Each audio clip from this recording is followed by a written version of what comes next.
ದಿಢೀರ್ ಬೆಳವಣಿಗೆಯಲ್ಲಿ ಗುಜರಾತ್ ಮುಖ್ಯಮಂತ್ರಿ ವಿಜಯ್ ರೂಪಾನಿ ತಮ್ಮ ಸ್ಥಾನಕ್ಕೆ ರಾಜೀನಾಮೆಯನ್ನ ಕೊಟ್ಟಿದ್ದಾರೆ. ಈ ಬೆಳವಣಿಗೆ ರಾಷ್ಟ್ರೀಯ ಮಟ್ಟದಲ್ಲೂ ಸಂಚಲನವನ್ನ ಮೂಡಿಸಿದೆ. ಇದ್ದಕ್ಕಿದ್ದಂತೆ ವಿಜಯ್ ರೂಪಾನಿ ರಾಜೀನಾಮೆ ಕೊಟ್ಟಿದ್ಯಾಕೆ, ಇದರ ಹಿಂದಿನ ಲೆಕ್ಕಾಚಾರ ಏನು ಅನ್ನುವಂತಹ ಕುತೂಹಲ ಗರಿಗೆದರಿದೆ.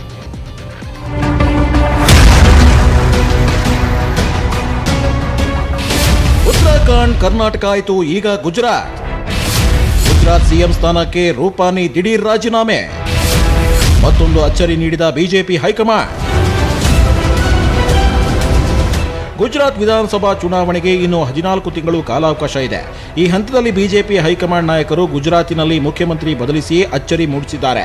ಇತ್ತೀಚೆಗೆ ಉತ್ತರಾಖಂಡ್ನಲ್ಲಿ 2 ಸಲ ಮುಖ್ಯಮಂತ್ರಿಗಳನ್ನ ಬದಲಿಸಿದ್ರು. ಕರ್ನಾಟಕದಲ್ಲೂ ಯಡಿಯೂರಪ್ಪನವರನ್ನೇ ಬದಲಿಸಿ ಬೊಮ್ಮಾಯಿ ಅವರನ್ನ ಸಿಎಂ ಮಾಡಿದ್ರು. ಈಗ ಬಿಜೆಪಿ ಹೈಕಮಾಂಡ್ ಗುಜರಾತ್ನಲ್ಲೂ ಮುಖ್ಯಮಂತ್ರಿ ಬದಲಾವಣೆಯ ಅಸ್ತ್ರವನ್ನೇ ಬಳಸಿತು. ಗುಜರಾತ್ ಸಿಎಂ ವಿಜಯ್ ರೂಪಾನಿ ಇವತ್ತು ದಿಢೀರ್ ರಾಜೀನಾಮೆ ನೀಡಿದ್ದಾರೆ.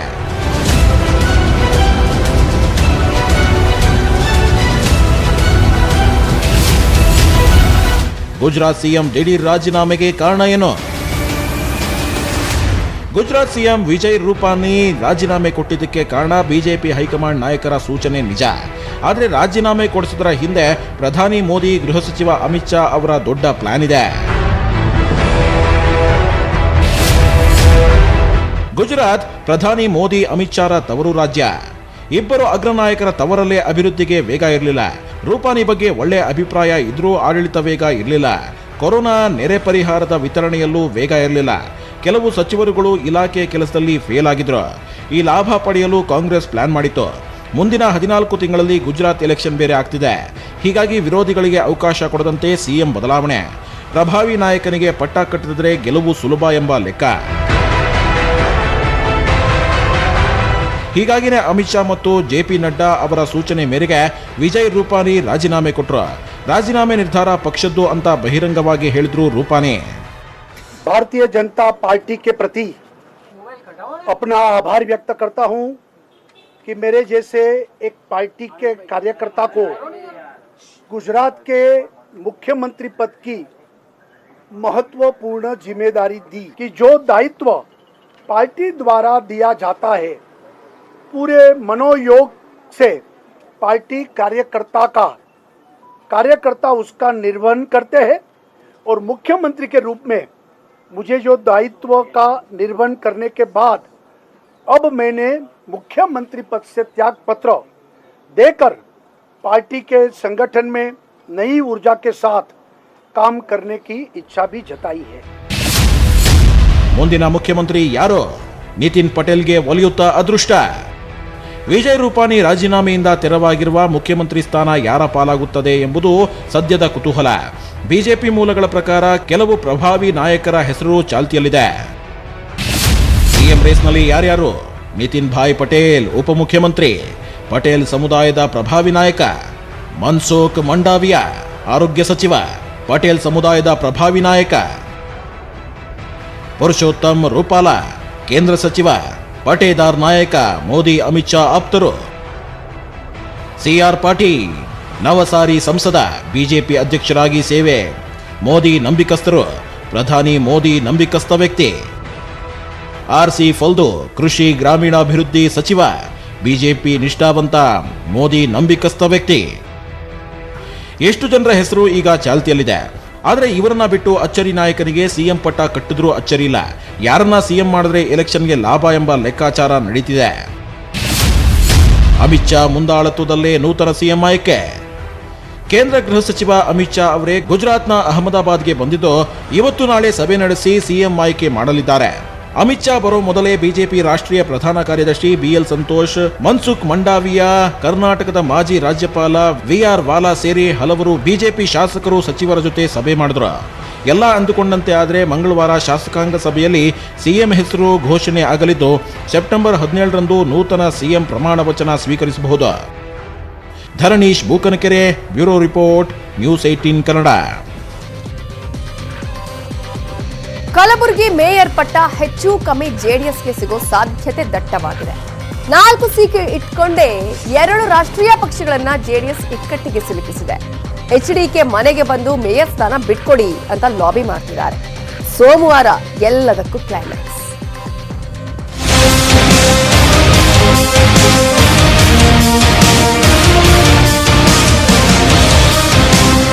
ಕಲಬುರಗಿ ಮಹಾನಗರ ಪಾಲಿಕೆ ಮೇಯರ್ ಪಟ್ಟ ಈಗ 3 ಪಕ್ಷಗಳಿಗೂ ಪ್ರತಿಷ್ಠೆ. ಸರ್ಕಾರನೇ ಇದ್ರೂ ಬಿಜೆಪಿಗೆ ಸಂಖ್ಯಾಬಲದ ಕೊರತೆ. 20ರಿಂದ 30 ವರ್ಷದಿಂದ ಭದ್ರಕೋಟೆ ಮಾಡಿಕೊಂಡಿದ್ದ ಕಾಂಗ್ರೆಸ್ಗೂ ಸೀಟಿನ ಕೊರತೆ. ಮ್ಯಾಜಿಕ್ ನಂಬರ್ ಹಾವು ಏಣಿ ಆಟದಲ್ಲಿ ಈಗ ಜೆಡಿಎಸ್ ಜೈ ಅಂದವರಿಗಷ್ಟೇ ಕುರ್ಚಿ ಸಿಗುತ್ತೆ. ಸಿಕ್ಕಿದ್ದೇ ಚಾನ್ಸ್ ಅಂತ ಬರೀ 4 ಅಂಕಿ ಇಟ್ಕೊಂಡೇ ಜೆಡಿಎಸ್ ಮೇಯರ್ ಸ್ಥಾನಕ್ಕೆ ಬೇಡಿಕೆ ಇಟ್ಟಿದೆ. ಕಲಬುರಗಿ ಮೇಯರ್ ಸ್ಥಾನಕ್ಕೆ ಜೆಡಿಎಸ್ ಬಿಗಿಪಟ್ಟು. ಎಚ್ಡಿಕೆ ಮನೆ ಬಾಗಿಲಿಗೆ ಕೈ ಕಮಲ ನಾಯಕರು. ಬೆಳಗಾವಿ ಪಾಲಿಕೆ ಬಿಜೆಪಿ ತೆಕ್ಕೆಗೆ ಬಂದಿದೆ. ಹುಬ್ಬಳ್ಳಿ ಧಾರವಾಡ ಪಾಲಿಕೆ ಪಟ್ಟಕ್ಕೇರೋಕೆ ಬಿಜೆಪಿಗೆ ದೊಡ್ಡ ಟೆನ್ಷನ್ ಇಲ್ಲ. ಆದ್ರೆ ಕಲಬುರಗಿ ಪಾಲಿಕೆ ಪಟ್ಟಕ್ಕೇರೋಕೆ ಜೆಡಿಎಸ್ ಬೆಂಬಲ ಬೇಕೇ ಬೇಕು. ಹೀಗಾಗಿ ಕಾಂಗ್ರೆಸ್ ಮತ್ತು ಬಿಜೆಪಿ ನಾಯಕರು ಕುಮಾರಸ್ವಾಮಿ ಅವರ ಬೆನ್ನತ್ತಿದ್ದಾರೆ. ಇವತ್ತು ಕಂದಾಯ ಸಚಿವ ಆರ್ ಅಶೋಕ್ ಬಿಡದಿಯ ಎಚ್ಡಿಕೆ ತೋಟದ ಮನೆಗೆ ಬಂದು ಕಲಬುರಗಿ ಮೇಯರ್ ಕುರ್ಚಿ ಬಿಟ್ಟುಕೊಡುವಂತೆ ಅರ್ಜಿ ಹಾಕಿದ್ರು. ಆದ್ರೆ ಕುಮಾರಸ್ವಾಮಿ ಪಟ್ಟು ಬಿಟ್ಟಿಲ್ಲ. ನೋಡೋಣ, ಚರ್ಚೆ ಮಾಡ್ತೀವಿ ಅಂತ ಹೇಳಿ ಕಳಿಸಿದ್ರು. ನಾನು ಸಾರಾಮೇಶ್ ಅವರು ಇಬ್ಬರು ಬಂದು ಕುಮಾರಸ್ವಾಮಿ ಅವ್ರ ಜೊತೆ ಸುಮಾರು 1 ಗಂಟೆಗಳ ಕಾಲ ಚರ್ಚೆ ಮಾಡಿದರು. ಗುಲ್ಬರ್ಗ ಬಗ್ಗೆ ಸೋಮವಾರ 4 ಗಂಟೆಗೆ ದೇವೇಗೌಡರು ಅವ್ರದ್ದು ಮೀಟಿಂಗ್ ಕರೆದಿದ್ದಾರೆ. ಆ ಮೀಟಿಂಗ್ ಆದಮೇಲೆ ಸೋಮವಾರ ಅಥವಾ ಮಂಗಳವಾರ ಮುಖ್ಯಮಂತ್ರಿಗಳ ಹತ್ರ ಮಾತಾಡಾದ್ಮೇಲೆ ತೀರ್ಮಾನ ಮಾಡೋಣ. ನಾನು ಓಪನ್ ಆಗಿದ್ದೀನಿ ಅಂತ ಹೇಳಿ. ಆಗುತ್ತೆ ಅನ್ನೋ ವಿಶ್ವಾಸ ಇದೆ. ಸಿದ್ದರಾಮಯ್ಯನವ್ರು ಹೋಗ್ಬೇಕಲ್ಲ. ಸಿದ್ದರಾಮಯ್ಯನವರು ಇನ್ನೂ JDS ಜೊತೆ ಹೊಂದಾಣಿಕೆ ಮಾಡ್ಕೊಳಕ್ಕೆ ಎಲ್ಲೂ ಸ್ಟೇಟ್ಮೆಂಟೇ ಕೊಟ್ಟಿಲ್ಲ ಸಿದ್ದರಾಮಯ್ಯನವರು. ಅಲ್ಲಿ ಕೊಡೋವರೆಗೂ ಅದು ಆಗಲ್ಲಲ್ಲ. ಖರ್ಗೆ ಅವರು ಹೇಳಿ ಯಾರೇ ಹೇಳಿ ಸಿದ್ದರಾಮಯ್ಯನವರು ಒಪ್ಪಿಗೆ ಕೊಡೋವರೆಗೂ ಆಗಲ್ಲಲ್ಲ. ಸಚಿವ ಅಶೋಕ್ ಪ್ರಕಾರ ಜೆಡಿಎಸ್ ಜೊತೆ ಹೊಂದಾಣಿಕೆಗೆ ಬಿಜೆಪಿ ರೆಡಿಯಾಗಿರೋ ಹಿಂದೆ ಸಾಕಷ್ಟು ರಾಜಕೀಯ ಲೆಕ್ಕಾಚಾರಗಳಿವೆ. ಅದೇನಂದ್ರೆ ಕಲಬುರಗಿ ಮಲ್ಲಿಕಾರ್ಜುನ ಖರ್ಗೆ ಅವರ ಭದ್ರಕೋಟೆ. ಕಲಬುರಗಿಯಲ್ಲಿ ಖರ್ಗೆ ಜೊತೆ ಕಾಂಗ್ರೆಸ್ ಶಕ್ತಿ ಕುಗ್ಗಿಸಲು ಇದು ಸಕಾಲ. ಕಲಬುರಗಿ ಪಾಲಿಕೆ ಕಾಂಗ್ರೆಸ್ಗೆ ದಕ್ಕದಂತೆ ನೋಡಿಕೊಳ್ಳಬೇಕು. ಎಂಥದ್ದೊಂದು ಸಂದೇಶ ದೆಹಲಿ ಬಿಜೆಪಿ ವರಿಷ್ಠರಿಂದಲೇ ಸಿಎಂಗೆ ಬಂದಿದೆ. ಈಗ ಸಿಎಂ ತಲೆ ಕೆಡಿಸಿಕೊಂಡಿದ್ದಾರೆ. ಕಾಂಗ್ರೆಸ್ ಜೆಡಿಎಸ್ ಒಂದಾದ್ರೆ ಅದು ನನಗೆ ಆಗುವ ಮೊದಲ ಸೋಲು. ಹಾಗಂತ ಮೇಯರ್ ಸ್ಥಾನ ಬಿಟ್ಟು ಕೊಡೋದು ಬೇಡ. ಜೆಡಿಎಸ್ನ ಬೇರೆ ಷರತ್ತುಗಳಿದ್ರೆ ಅದಕ್ಕೆ ಸರ್ಕಾರ ಸಮ್ಮತಿ ಇರುತ್ತೆ. ಜೆಡಿಎಸ್ ಒಪ್ಪದಿದ್ರೆ ಕಾಂಗ್ರೆಸ್ ಜೆಡಿಎಸ್ ಸದಸ್ಯರನ್ನೇ ಬಿಜೆಪಿಗೆ ಸೆಳೆಯೋಣ ಅನ್ನೋ ಲೆಕ್ಕಾಚಾರ ಬಿಜೆಪಿಯಲ್ಲಿ ನಡೀತಾ ಇದೆಯಂತೆ. ಇದಕ್ಕೆ ಪುಷ್ಟಿ ಕೊಡುವಂತೆ ಆಪರೇಷನ್ ಕಮಲಕ್ಕೆ ಬಿಜೆಪಿ ಕೈ ಹಾಕಿದೆ ಅಂತ ಶಾಸಕ ಪ್ರಿಯಾಂಕ್ ಖರ್ಗೆ ನೇರವಾಗಿ ಆರೋಪಿಸಿದ್ರು. ಮಲ್ಲಿಕಾರ್ಜುನ ಖರ್ಗೆಯವರು ಬಕ್ರೀದ್ ಮೇ ಬಚೇಂಗೆ ತೋ ಮೊಹರಂ ಮೇ ನಾಚೇಂಗೆ ಅಂತ ಒಗಟಿನ ಉತ್ತರ ಕೊಟ್ರು. ಅಗೇನಿಸ್ಟ್ ಬಿಜೆಪಿ ಎಷ್ಟು ಜನ ಇದ್ದಾರೆ? 32 ಜನ. ಫಾರ್ ಬಿಜೆಪಿ 23 ಜನ. ಮತ್ತೆ ಯಾರಿಗೆ ಬೆಂಬಲ ಕೊಡಬೇಕು? ಅದಕ್ಕೆ ನಾನು ದೇವೇಗೌಡರಿಗೆ ಕೇಳಿದೆ, ಇಷ್ಟೊಂದು ಜನ ನಮಗೆ ನಾನ್ ಬಿಜೆಪಿ ಜನ ಸಪೋರ್ಟ್ ಮಾಡಿ ಇವ್ರು ಇರಲಿ ಅಂತ ಹೇಳಿಕೊಟ್ಟಾಗ ಅದಕ್ಕೆ ನೀವು ದಯವಿಟ್ಟು ಸಪೋರ್ಟ್ ಮಾಡಿ ಅಂತ ನಾನು ಫೋನ್ ಮಾಡಿದ್ದು ನಿಜ, ಅವರಿಗೆ ಕೇಳಿದ್ದು ನಿಜ. ಎಲ್ಲ ವಿಶ್ವಾಸ ಮೇಲೆ ನಡೀತದೆ. ನಿಮಗೆ ಅಪಾಯಿಂಟ್ ಮಾಡ್ತಾರೆ ವಿಶ್ವಾಸ ಮೇಲೆ. ಅದು ಸ್ಥಳೀಯ ಮುಖಂಡರು ನಿರ್ಣಯ ತಗೊಳ್ತಾರೆ, ಯಾರಿಗೇನು ಕೊಡಬೇಕು, ಏನ್ ಮಾಡಬೇಕು. ಮೊದಲ ಇದನ್ನ ಆಗ್ಬೇಕಲ್ಲ. ಬಕ್ರೀದ್ ಮೇ ಬಚೆಂಗೆ ತೋ ಮೊಹರಂ ಮೇ ನಾಚೆಂಗೆ ಅಂತ. ಬಿಜೆಪಿ ಅವರು ಎಲ್ಲಾ ರೀತಿಯಾದಂತ ತಂತ್ರಗಳು ಮಾಡ್ತಾ ಇದ್ದಾರೆ ಸದ್ಯಕ್ಕೆ. ನಮ್ಮ ಮೆಂಬರ್ಸಿಗೂ ಕೂಡ ಇವಾಗ ಆಮಿಷ ಕೊಡ್ತಾ ಇದ್ದಾರೆ, JDS ದವರಿಗೂ ಕೊಡ್ತಾ ಇದ್ದಾರೆ. ನೀವು ಹೇಳ್ದಂಗೆ ಸರ್ಕಾರದ ಪ್ರತಿಯೊಂದು ಯಂತ್ರನೂ ಕೂಡ ದುರುಪಯೋಗ ಚುನಾವಣೆ ಸಂದರ್ಭದಲ್ಲೂ ಮಾಡಿದ್ರು, ಈಗಲೂ ಮಾಡ್ತಾ ಇದ್ದಾರೆ. ನೀವು ಹೇಳ್ದಂಗೆ ಹುಬ್ಳಿ ಧಾರವಾಡ ಇರ್ಬೋದು, ಕಲಬುರಗಿ ಇರ್ಬೋದು, ಅವರಿಗೆ ಸಂಖ್ಯಾಬಲ ಇಲ್ಲ. ಅದಕ್ಕೆ ಅವರು ಡೇಟನ್ನು ಪೋಸ್ಟ್ಪೋನ್ ಮಾಡೇ ಮಾಡ್ತಾರೆ. ಅದರಲ್ಲಿ ನನಗೆ ಯಾವುದೇ ಸಂಶಯ ಇಲ್ಲ. ಅವಕಾಶಗಳು ಯಾವ ರೀತಿ ತಗೋಬೇಕು ಅಂದರೆ ಆಮೇಶ ಮಾಡಿ ತಗೋತಾ ಇದ್ದಾರೆ ಈಗ ಅಷ್ಟೇ. ಈ ಮಧ್ಯೆ ಕಲಬುರಗಿ ಕಾಂಗ್ರೆಸ್ ಪಾಲಿಕೆ ಸದಸ್ಯರು ಶಾಸಕ ಪ್ರಿಯಾಂಕ್ ಖರ್ಗೆ ಜೊತೆ ಇವತ್ತು ಬೆಂಗಳೂರಲ್ಲಿ ಕೆಪಿಸಿಸಿ ಅಧ್ಯಕ್ಷ ಡಿಕೆ ಶಿವಕುಮಾರ್ ಅವರನ್ನ ಭೇಟಿ ಮಾಡಿ ಮಾತುಕತೆ ನಡೆಸಿದ್ರು. ಮಲ್ಲಿಕಾರ್ಜುನ ಖರ್ಗೆ ಜೊತೆಯೂ ಸಭೆ ಮಾಡಿದ್ರು. ಸಭೆಯಲ್ಲಿ ಒಂದಷ್ಟು ಗಹನ ಚರ್ಚೆಗಳಾಗಿವೆ. ಒಂದ್ಸಲ ಬಿಜೆಪಿಗೆ ಅಧಿಕಾರ ಕೊಟ್ರೆ ಕಾಂಗ್ರೆಸ್ ನೆಲಕಚ್ಚುತ್ತೆ. ಆಗ ಕಾಂಗ್ರೆಸ್ ಒಳಗೆ ರಾಜ್ಯಕ್ಕೆ ತಪ್ಪು ಸಂದೇಶ ರವಾನೆಯಾಗುತ್ತೆ. ಸರ್ಕಾರ ಮೇಯರ್ ಉಪಮೇಯರ್ ಚುನಾವಣೆಗೆ ಅಧಿಸೂಚನೆ ಹೊರಡಿಸಲಿ, ಅಲ್ಲಿವರೆಗೂ ಮೇಯರ್ ಸ್ಥಾನಕ್ಕಾಗಿ ಹೋರಾಡೋಣ. ಆಗದಿದ್ರೆ ಜೆಡಿಎಸ್ಗೆ ಮೇಯರ್ ಸ್ಥಾನ ಬಿಟ್ಟು ಕೊಡೋಣ ಅನ್ನೋ ತೀರ್ಮಾನ ಆಗಿದೆಯಂತೆ. ಗುಲ್ಬರ್ಗ ಸಂಬಂಧಪಟ್ಟಂತೆ ಈಗಾಗಲೇ ನಮ್ಮ ರಾಷ್ಟ್ರೀಯ ನಾಯಕರು ಮತ್ತೊಬ್ಬ ರಾಷ್ಟ್ರೀಯ ನಾಯಕರ ಹತ್ರ ಮನವಿ ಮಾಡ್ಕೊಂಡಿದ್ದಾರೆ. ಖರ್ಗೆ ಸಾಹೇಬರು ದೇವೇಗೌಡ ಸಾಹೇಬ್ರ ಹತ್ರ ಮಾತಾಡಿದ್ದಾರೆ. ಎಲ್ಲ ವಿಚಾರ ನನ್ನ ಗಮನಕ್ಕೂ ಕೂಡ ತಂದಿದ್ದಾರೆ. ಹಾಗಾಗಿ ಕಾಂಗ್ರೆಸ್ಸು ಮತ್ತು JDSನ ಒಂದು ಮೈತ್ರಿಕೂಟ ಇಲ್ಲಿ ಮಹಾನಗರ ಪಾಲಿಕೆಯಲ್ಲಿ ಏರ್ಪಟ್ಟಿದೆ ಮತ್ತು ಇಲ್ಲಿ ಖಂಡಿತವಾಗಿಯೂ ಕಾಂಗ್ರೆಸ್ ಪಕ್ಷ ಮತ್ತು JDS ಇಲ್ಲಿ ಅಧಿಕಾರಕ್ಕೆ ಬರಲಿ. ಇಲ್ಲ ಡಿಮಾಂಡ್ ಏನಿಲ್ಲ, ಇವತ್ತೇನೋ ಮಾತುಕತೆ ನಡೀತಾ ಇದೆ. ನೋಡಿ, ಜಾತ್ಯತೀತ ತತ್ವಗಳು ಒಂದೇ ವೇದಿಕೆಗೆ ಬರೀ ಸಾಮಾನ್ಯ ಜ್ಞಾನನೂ ಇಲ್ಲ, ಇವ್ರ ನಾಚಿಕೆನೂ ಇಲ್ಲ. ಯಾರು ಇವ್ರಿಗೆ ಭಾರತೀಯ ಜನತಾ ಪಾರ್ಟಿ ಅಧ್ಯಕ್ಷ ಮಾಡಿದಾರೋ ಗೊತ್ತಿಲ್ಲ. ಒಂದು ಜೋಕರ್ ತಂದು ಕುಂದಿರಿಸಿದ್ದಾರೆ ಭಾರತೀಯ ಜನತಾ ಪಾರ್ಟಿಯವರು, ಜೋಕರ್ಗೆ ಅಧ್ಯಕ್ಷ ಮಾಡಿದ್ದಾರೆ. ಅದಕ್ಕೆ ಜೋಕರ್ ತರ ಆಡ್ತಾ ಇದ್ದಾರೆ ಅಷ್ಟೇ. ಬಿಜೆಪಿ ಕಾಂಗ್ರೆಸ್ ನಾಯಕರು ಜೆಡಿಎಸ್ನವರ ಮನೆ ಬಾಗಿಲಿಗೆ ಬರ್ತಿದ್ದಂತೆ ಜೆಡಿಎಸ್ ನಾಯಕರು ಕೂಡ ಒಂದಷ್ಟು ಷರತ್ತುಗಳನ್ನ ಹಾಕಿದ್ದಾರೆ ಅಂತ ಗೊತ್ತಾಗಿದೆ. ಮೇಯರ್ ಸ್ಥಾನ ಕೊಟ್ಟವರಿಗೆ ಜೆಡಿಎಸ್ ಬೆಂಬಲ ನೀಡೋಣ, ಕಾಂಗ್ರೆಸ್ ಮೇಯರ್ ಸ್ಥಾನ ಬಿಟ್ಟುಕೊಡಲು ಹೆಚ್ಚು ಕಮ್ಮಿ ರೆಡಿ ಇದೆ. ಆದ್ರೆ ಕಾಂಗ್ರೆಸ್ ಜೊತೆ ಕೈ ಜೋಡಿಸಿದ್ರೆ ಅಭಿವೃದ್ಧಿಗೆ ಸರ್ಕಾರ ಹಣ ಕೊಡದೆ ಹೋಗಬಹುದು, ಬೇರೆ ಕಡೆಯೂ ಸಮಸ್ಯೆಗಳಾಗಬಹುದು. ಹಾಗಂತ ಬಿಜೆಪಿಗೆ ಮೇಯರ್ ಸ್ಥಾನ ಬಿಟ್ಟುಕೊಟ್ರೆ ಪಕ್ಷಕ್ಕೆ ಹೊಡೆತ ಆಗುತ್ತೆ. ಹೀಗಾಗಿ ಕಲಬುರಗಿಯಲ್ಲಿ ಯಾರನ್ನ ಬೆಂಬಲಿಸಬೇಕೆಂಬ ನಿರ್ಧಾರ ಮಾಡೋದಕ್ಕೆ ಜೆಡಿಎಸ್ ನಿರ್ಧರಿಸಿದ್ದು ಸೋಮವಾರ ಎಚ್ಡಿಕೆ ದೇವೇಗೌಡ ಅಂತಿಮ ತೀರ್ಮಾನ ಮಾಡಲಿದ್ದಾರೆ. ಜೆಡಿಎಸ್ನ 4 ಅಂಕಿ ಆಟದ ಮುಂದೆ ಬಿಜೆಪಿಯ 23, ಕಾಂಗ್ರೆಸ್ನ 27ರ ನಂಬರ್ ಗೇಮ್ ಆಟ ನೆಲಕಚ್ಚಿದೆ.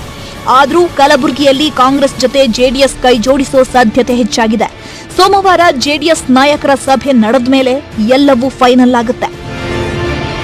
Bureau report, news 18 Kannada. Corona ನಿಫಾಗಿಂತಲೂ ಈಗ ಡೆಲ್ಟಾ ವೈರಸ್ ತಳಿಯದ್ದೇ ಆತಂಕ. ಇಸ್ರೇಲ್ನ ತಬ್ಬಿಬ್ಬು ಮಾಡಿದ್ದ ಅವಾಂತರಿ ಹೆಮ್ಮಾರಿ ಬೆಂಗಳೂರಲ್ಲೂ ನಡುಕ ಹುಟ್ಟಿಸುತ್ತಿದೆ. ಮೂರನೇ ಅಲೆ ಎಬ್ಬಿಸುತ್ತಾ ಡೆಲ್ಟಾ ವೈರಸ್ ತಳಿ, ಬೆಂಗಳೂರಿಗರ ನಿದ್ದೆಗೆಡಿಸಿದ ರೂಪಾಂತರಿ.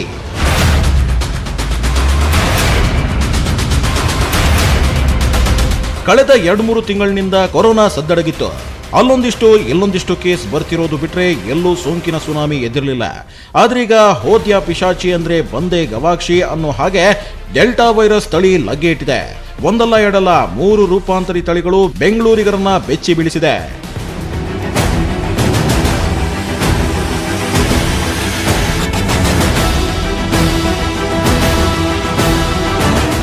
ನಾನೂರು ಮಂದಿಯ ಸ್ಯಾಂಪಲ್ಗಳನ್ನ ಲ್ಯಾಬ್ಗೆ ಕಳುಹಿಸಲಾಗಿತ್ತು. ಜಿನೋಮಿಕ್ ಸೀಕ್ವೆನ್ಸಿಂಗ್ ವೇಳೆ AY3, AY4, AY6 ಅನ್ನೋ 3 ಡೆಲ್ಟಾ ವಂಶೀಯ ತಳಿಗಳು ಪತ್ತೆಯಾಗಿವೆ. ಇಸ್ರೇಲ್ ಅನ್ನ ಕಾಡಿದ್ದ ಈ ತಳಿಗಳ ಭಯ ಈಗ ಬೆಂಗಳೂರಿನಲ್ಲೂ ಕಾಡ್ತಾ ಇದೆ.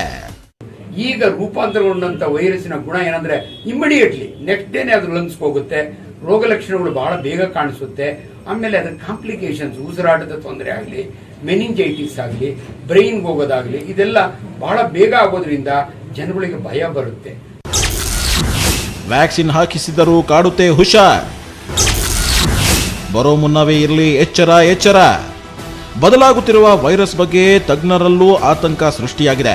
ಇಸ್ರೇಲ್ನಲ್ಲಿ 60% ಮಂದಿ ಲಸಿಕೆ ಪಡೆದಿದ್ರೂ ಸೋಂಕು ಹೆಚ್ಚಳಕ್ಕೆ ಇದೇ AY12 ಉಪವರ್ಗವೇ ಕಾರಣವಾಗಿತ್ತು. ವ್ಯಾಕ್ಸಿನೇಷನ್ ಮೂಲಕ ಉತ್ಪತ್ತಿಯಾಗೋ ಪ್ರತಿಕಾಯಕ್ಕೂ ಈ ವೈರಸ್ ಬಗ್ಗೋದಿಲ್ಲ ಅನ್ನೋದು ಆತಂಕ ಹೆಚ್ಚಿಸಿದೆ. ಈ ಕೋವಿಡ್ ವಿರುದ್ಧ ಹೋರಾಡತಕ್ಕಂಥ ಶಕ್ತಿ ಒಬ್ಬೊಬ್ಬರ ದೇಹದಲ್ಲೂ ಡಿಫರೆಂಟ್ ಆಗಿರುತ್ತೆ. ಈಗ ನಾವು ವ್ಯಾಕ್ಸಿನೇಷನ್ ಅನ್ನ ಏನು ತೆಗೆದುಕೊಳ್ತಾ ಇದೀವಿ, ಈ ವ್ಯಾಕ್ಸಿನೇಷನ್ ಏನಿದ್ರು ನಮಗೆ ಸ್ವಲ್ಪ ಮಟ್ಟಿಗೆ ಒಂದು ಇಮ್ಯುನಿಟಿಯನ್ನ ನಮಗೆ ಕೊಡ್ತಕ್ಕಂಥದ್ದು ಅಥವಾ ಸ್ವಲ್ಪ ಮಟ್ಟಿಗೆ ಡಿಸೀಸ್ ಅನ್ನ ಪ್ರಿವೆಂಟ್ ಮಾಡತಕ್ಕಂಥದ್ದು ಆಗುತ್ತೆ. ಇದು ಎಷ್ಟು ತಿಂಗಳ ಕಾಲ ಬರುತ್ತೆ ಅಥವಾ ಎಷ್ಟು ವರ್ಷಗಳ ಕಾಲ ಬರುತ್ತೆ, ಇದು ನಮಗೆ ಇನ್ನು ಮುಂದಿನ ದಿನಗಳಲ್ಲಿ ಗೊತ್ತಾಗಬೇಕಾಗಿದೆ. ಡೆಲ್ಟಾ ವೈರಸ್ 38 ಜನರಲ್ಲಿ ಕಾಣಿಸಿಕೊಂಡ್ರೆ 16 ಮಂದಿಯಲ್ಲಿ ಇತರೆ ತಳಿಗಳು ಪತ್ತೆಯಾಗಿವೆ. ಜನ ಈಗಲೂ ಮೈಮರೆತರೆ ಅಪಾಯ ಕಟ್ಟಿಟ್ಟ ಬುತ್ತಿ. ಆಶಿಕ್ ಮುಲ್ಕಿ, ನ್ಯೂಸ್ 18 ಕನ್ನಡ, ಬೆಂಗಳೂರು. ಅಗ್ರ ರಾಷ್ಟ್ರೀಯ ವಾರ್ತೆ ಮುಂದುವರಿಯುತ್ತೆ ಬ್ರೇಕ್ ಆದ್ಮೇಲೆ. Welcome back. ರಾಜ್ಯದ ಹಲವೆಡೆ ಭಾರೀ ಮಳೆಯಾಗ್ತಿದೆ. ಉಡುಪಿ ಜಿಲ್ಲೆಯ ಹೆಬ್ರಿ ತಾಲೂಕು ವ್ಯಾಪ್ತಿಯ ಆಗುಂಬೆ ಘಾಟಿಯ 13ನೇ ತಿರುವಿನಲ್ಲಿ ಭಾರೀ ಮಳೆಗೆ ಮರ ಬಿದ್ದು 2 ಗಂಟೆಗಳ ಕಾಲ ಸಂಚಾರ ಸ್ಥಗಿತವಾಗಿತ್ತು. ಅರಣ್ಯ ಇಲಾಖೆ ಸಿಬ್ಬಂದಿ ಮರವನ್ನ ತೆರವುಗೊಳಿಸಿದ್ರು. ಚಿಕ್ಕಮಗಳೂರಿನಲ್ಲೂ ಮಳೆರಾಯನ ಆರ್ಭಟ ಜೋರಾಗಿತ್ತು. ಮೂಡಿಗೆರೆ ತಾಲೂಕಿನ ಬೈರಾಪುರ, ಕೊಟ್ಟಿಗೆಹಾರ, ಬಾಳೂರು ಸುತ್ತಮುತ್ತ ಭಾರೀ ಮಳೆಯಾಗ್ತಿದೆ. ರೈತರಿಗೆ ಕಾಫಿ ಬೆಳೆ ಹಾಳಾಗುವ ಆತಂಕ ಎದುರಾಗಿದೆ. ಚಾರ್ಮಾಡಿ ಘಾಟಲ್ಲಿ ವಾಹನ ಸವಾರರು ಪರದಾಡಿದರು. ಯಾದಗಿರಿಯಲ್ಲೂ ಜೋರು ಮಳೆಯಾಗ್ತಿದ್ದು ಮನೆಗಳಿಗೆ ಚರಂಡಿ ನೀರು ನುಗ್ಗಿದೆ. ಯಾದಗಿರಿ ನಗರದ ವಾರ್ಡ್ ನಂಬರ್ 3ರ ಹನುಮಾನ್ ನಗರದಲ್ಲಿ ಮನೆಗಳೆಲ್ಲ ಕೊಚ್ಚಿಗೊಂಡಿಗಳಂತಾಗಿವೆ. ನಗರಸಭೆ ಅಧಿಕಾರಿಗಳ ನಿರ್ಲಕ್ಷ್ಯದಿಂದ ಇದೆಲ್ಲ ಆಗ್ತಿದೆ. ನೀರು ಹರಿದು ಹೋಗುವಂತೆ ವ್ಯವಸ್ಥೆ ಮಾಡಿಲ್ಲ ಅಂತ ಜನ ಹಿಡಿ ಶಾಪ ಹಾಕಿದ್ರು. ಇನ್ನು ರಾಜಧಾನಿ ದೆಹಲಿ ಮತ್ತು ಸುತ್ತಮುತ್ತ ಭಾರೀ ಮಳೆ ಸುರಿಯುತ್ತಿದೆ. ರಸ್ತೆಗಳು ಜಲಾವೃತವಾಗಿದೆ. ದೆಹಲಿ ವಿಮಾನ ನಿಲ್ದಾಣ ಸೇರಿದಂತೆ ನಗರದ ಮೋತಿಬಾಫ್, ಆರ್ಕೆಪುರ, ಮಧುವಿಹಾರ್, ಹರಿನಗರ, ರೋಹ್ಟಕ್ ರಸ್ತೆ, ಬದಾರ್ಪುರ, ಸೋಮವಿಹಾರ, ವರ್ತಲ ರಸ್ತೆ ಸಮೀಪ ಇರುವಂತಹ ಐಪಿ ಸ್ಟೇಷನ್ ಮತ್ತು ಕಿರಾರಿ ಪ್ರದೇಶಗಳೆಲ್ಲ ಜಲಾವೃತಗೊಂಡಿದೆ. ಇನ್ನೂ 3-4 ದಿನ ಮಳೆ ಅಬ್ಬರಿಸುತ್ತೆ ಅಂತ ಕೇಂದ್ರ ಹವಾಮಾನ ಇಲಾಖೆ ಎಚ್ಚರಿಸಿದೆ. ಮುಂಬೈನ ಸಾಕಿನಾಕ ಪ್ರದೇಶದಲ್ಲಿ ಭೀಕರ ಅತ್ಯಾಚಾರಕ್ಕೆ ಒಳಗಾಗಿದ್ದ 34 ವರ್ಷದ ಮಹಿಳೆ ಚಿಕಿತ್ಸೆ ಫಲಿಸದೆ ಸಾವನ್ನಪ್ಪಿದ್ದಾರೆ. ಆರೋಪಿ ಅತ್ಯಾಚಾರ ಎಸಗಿ ಕಬ್ಬಿಣದ ರಾಡ್ನಿಂದ ಭೀಕರ ಹಲ್ಲೆ ನಡೆಸಿದ್ದು ಸಿಸಿಟಿವಿಯಲ್ಲಿ ಸೆರೆಯಾಗಿದೆ. 15 ನಿಮಿಷ ರಕ್ತದ ಮಡುವಲ್ಲಿ ಬಿದ್ದು ಒದ್ದಾಡಿದ್ದ ಮಹಿಳೆಯನ್ನ ಸ್ಥಳೀಯ ವ್ಯಕ್ತಿಯೊಬ್ಬರು ರಕ್ಷಿಸಿ ಆಸ್ಪತ್ರೆಗೆ ಸೇರಿಸಿದ್ರು. ಸಿಸಿಟಿವಿ ದೃಶ್ಯ ಆಧರಿಸಿ 45 ವರ್ಷದ ಆರೋಪಿಯನ್ನ ಪೊಲೀಸರು ಬಂಧಿಸಿದ್ದಾರೆ. ಅತ್ಯಾಚಾರದಿಂದ ಮೃತಪಟ್ಟ ಮಹಿಳೆಗೆ 13 ವರ್ಷ ಮತ್ತು 16 ವರ್ಷದ ಇಬ್ಬರು ಹೆಣ್ಣು ಮಕ್ಕಳಿದ್ರು ಅಂತ ಗೊತ್ತಾಗಿದೆ. ಅಮೆರಿಕ ಮೇಲೆ ದಾಳಿ ಮಾಡಿದ್ದ ದಿನವೇ ಸರ್ಕಾರ ರಚಿಸ್ತೀವಿ ಅಂದಿದ್ದ ತಾಲಿಬಾನಿಗಳು ಸೈಲೆಂಟ್ ಆಗಿದ್ದಾರೆ. ಇವತ್ತು ಸರ್ಕಾರ ರಚನೆ ಮಾಡುವ ನಿರ್ಧಾರದಿಂದ ಹಿಂದೆ ಸರಿದಿದ್ದಾರೆ. ಹೊಸ ತಾಲಿಬಾನ್ ಸರ್ಕಾರದ ರಚನೆಯ ಕುರಿತು ಭಾರತ ಮೊದಲ ಹೇಳಿಕೆ ಕೊಟ್ಟಿದೆ. ವಿದೇಶಾಂಗ ವ್ಯವಹಾರಗಳ ಸಚಿವ ಎಸ್ ಜೈಶಂಕರ್, ಅಫ್ಘಾನಿಸ್ತಾನದ ಹೊಸ ಸರ್ಕಾರದ ಬಗ್ಗೆ ನಮಗೆ ಚಿಂತೆ ಇಲ್ಲ. ಅಭಿವೃದ್ಧಿ ವಿಚಾರಗಳಲ್ಲಿ, ನಾಗರಿಕರ ರಕ್ಷಣೆ ವಿಚಾರದಲ್ಲಿ ಭಾರತ ಸದಾ ಬೆಂಬಲ ಕೊಡುತ್ತೆ ಅಂದ್ರು. ಇದಕ್ಕೂ ಮುನ್ನ ಭಾರತ ಮತ್ತು ಆಸ್ಟ್ರೇಲಿಯಾದ 2+2 ಸಚಿವರ ಜೈಶಂಕರ್ ರಾಜನಾಥ್ ಸಿಂಗ್ ಜೊತೆ ಮಾತುಕತೆ ನಡೆಸಿದರು.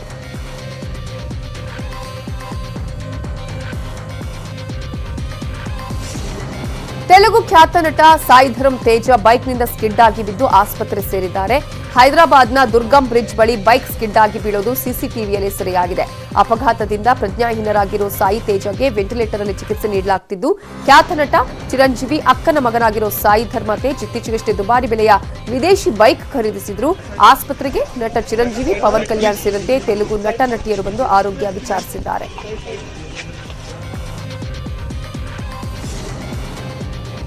ಅಗ್ರ ರಾಷ್ಟ್ರೀಯ ವಾರ್ತೆಯಲ್ಲಿ ಉಳಿದ ಪ್ರಮುಖ ಸುದ್ದಿ ಬ್ರೇಕ್ ಆದ್ಮೇಲೆ.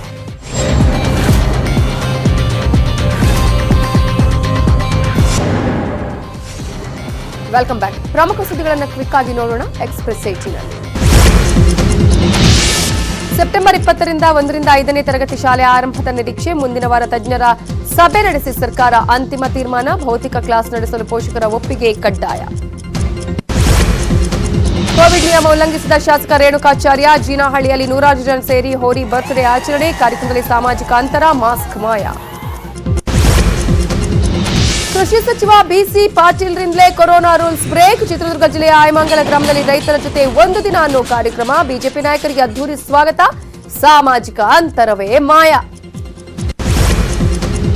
ಬೆಳಗಾವಿ ಗಣೇಶೋತ್ಸವಕ್ಕೆ 10 ದಿನ ಅನುಮತಿ. ಸೋಮವಾರ ಸರ್ಕಾರದಿಂದ ಪರಿಷ್ಕೃತ ಆದೇಶ. ಸಚಿವ ಗೋವಿಂದ ಕಾರಜೋಳ ಹೇಳಿಕೆ. ಬಿಜೆಪಿ ಕಾಂಗ್ರೆಸ್ ಕಾರ್ಯಕರ್ತರ ನಡುವೆ ಮಾತಿನ ಚಕಮಕಿ. ಪಂಜಾಬ್ನ ಲುಧಿಯಾನದಲ್ಲಿ ಕಾರ್ಯಕರ್ತರ ಗಲಾಟೆ. ಕಾರ್ಯಕರ್ತರನ್ನು ನಿಯಂತ್ರಿಸಲು ಪೊಲೀಸರು ಹರಸಾಹಸ. ರಜನಿಕಾಂತ್ ಅಭಿನಯದ ಅಣ್ಣಾತೆ ಚಿತ್ರದ ಫಸ್ಟ್ ಲುಕ್